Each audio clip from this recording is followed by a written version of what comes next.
Purdue Space! Order!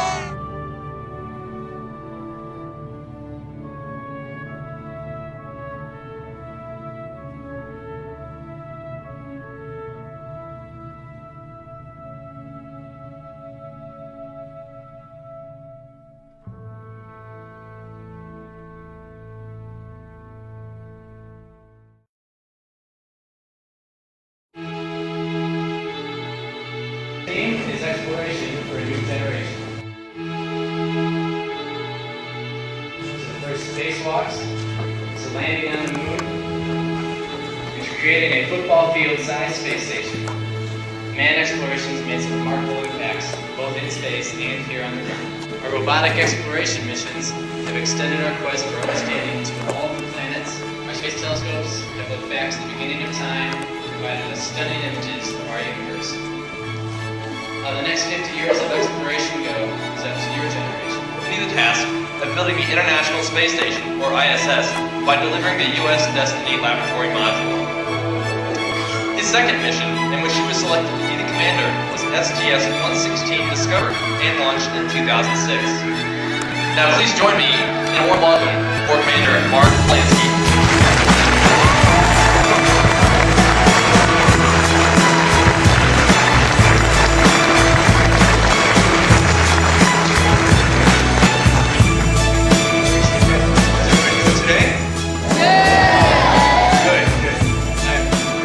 Excited to be here with you today. It's Space Day. I think Ian already told you the bio that my mom wrote. It sounded pretty good. But having graduated from Purdue, it's always a real great privilege to get to come back and visit and talk to hopefully some future Boilermaker astronaut engineers out there. So I'd like to do tell you a little bit about what we're going to do on this next mission that I'm going to fly, hopefully about the middle of next year. And then I'm going to show maybe about a 17-minute video of the last mission I flew, which was in 2006, just about 2 years ago. And then we'll try and open it up for, maybe you guys have a couple questions or two, so we'll see what kind of questions we can get answered in the time that we have here. Next year, the mission I'm going to fly is to take up more components of the space station. We're still building it. It's getting bigger, larger, more capable, and we're going to be taking up maybe 2 or 3 different structures that were built in Japan by the Japanese Space Agency, because as you'll see, a lot of these components are built by different countries because this is an international space station. It's not just NASA and America that's doing this. So I think we'll go ahead and show the video, and just before I get going, can you guys in the back hear me okay? Right now, he's actually working on the computer. We're going to take a quick left turn and now pan you into the airlock. This is where Krister, Sunny, and Beamer, and along with Billy O, got ready for all the different EVAs. And you see Misha down there working on one of his apparatus, and you see that, I think Krister was taking this, he's being met with Thomas on the high-def camera. Took care of those, and we got a half a lap fly around. Down to the back side, we did a separation burn to set us up for our next task. The last thing we had to do was a couple, actually 3 deployables. You see 2 of them here. All right, well, how about we do this? I think we have until 10:30 to try and answer questions. So I know it's going to be hard to get everybody. We probably won't get everybody, but I'll get as many folks as I can. Have you ever launched from the Johnson Space Center? Do we ever launch from the Johnson Space Center? No, we do not. And we launch all of our vehicles that are going into more of an easterly orbit from the Kennedy Space Center.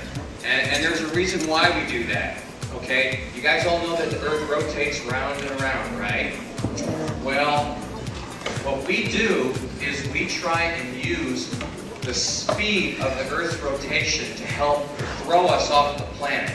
So when we launch off of Florida and we go somewhat to the east, the Earth sort of helps throw us as we launch into space.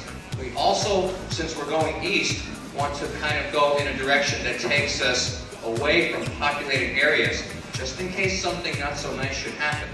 So if you launch from anywhere other than the very east coast of the US, you're going to have to launch if you're going east in a direction that takes you over the rest of the country. And so we don't do that. That's why we want to launch off of Florida. There's another thing to that, which is you get the maximum throw of the Earth's rotation by launching as close to the equator as you can. So in the United States, in most of the US at least, that's down in Florida for us. And that's why, if you look where the Europeans launch from, they have a facility in French Guiana. And they're a lot closer to the equator. So that's a good question. Okay, how about way in back? What was it like going into space? It's like having all those G-forces. Okay, what's it like going in space with all the forces on your body? For launch, it's really not that bad in terms of physical forces on your body. Most of that, my impression, is just this rush of I'm going faster and faster and faster. Like this huge hand is just pushing me ever faster. At some point, I do get G-forces on my body up to 3 times my weight. But it's not that bad because it's actually going through my chest, as opposed to like when I fly fighter aircraft and it goes from my head to toe, which is a lot worse and pull a lot more. The difference is that we do this for a longer period of time, for some minutes. So I would say that it's just slightly uncomfortable, like, you know, you have a big weight on your chest that you're breathing against, but it's not really, really bad. My favorite part of the mission, oh boy, you know, I get asked questions like that. It's really hard to have one favorite part because every part is really cool. The launch is really cool. Floating around in space and just being there is really cool. Looking at the planet is really cool. Getting the job done, which is why we're really going there, is really important to me. Getting the mission accomplished successfully and safely. So every time we had one part of the mission complete, I was always very happy with that. Okay, when you're lifting off, what's the temperature inside the shuttle? It's probably about, 70, 75 degrees. It's, we wear those big orange suits as protection in case we were to lose pressure inside. If there was some sort of a problem on board, we have the visors closed, we're breathing 100% oxygen. It's also a pressure suit. If we get very, very high above the Earth and somehow all the air gets out of the cabin, the suit is our own little personal spaceship, and that keeps us at a normal temperature.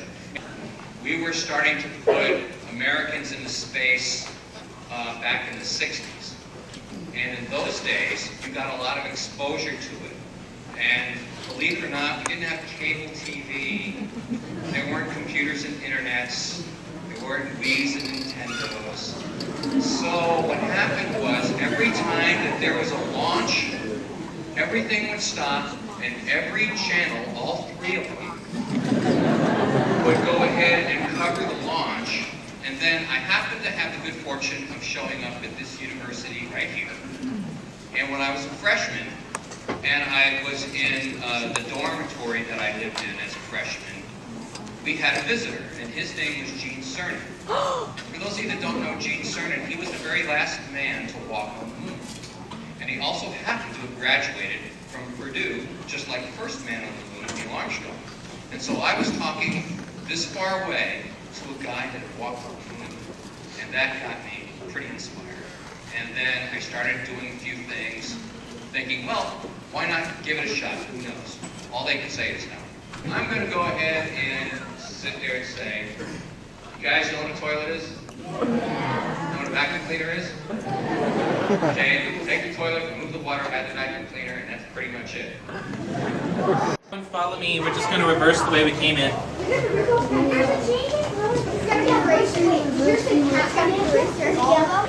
It changes color in the heat. Oh yeah. What color does it change?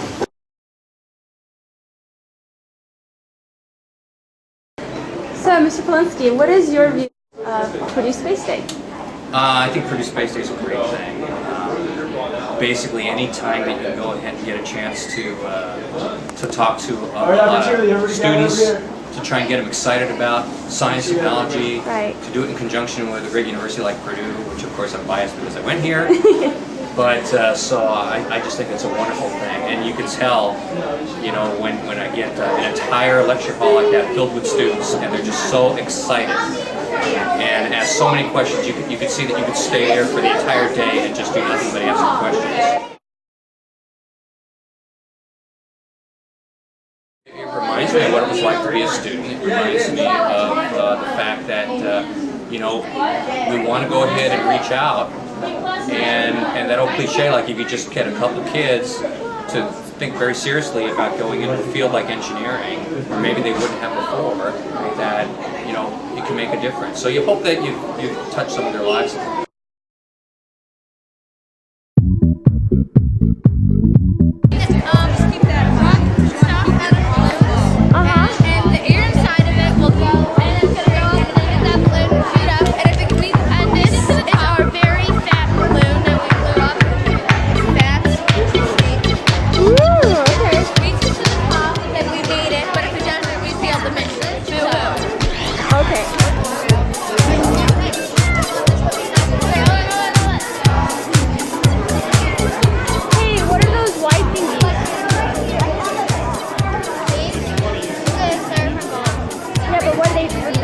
What are you trying to do to them?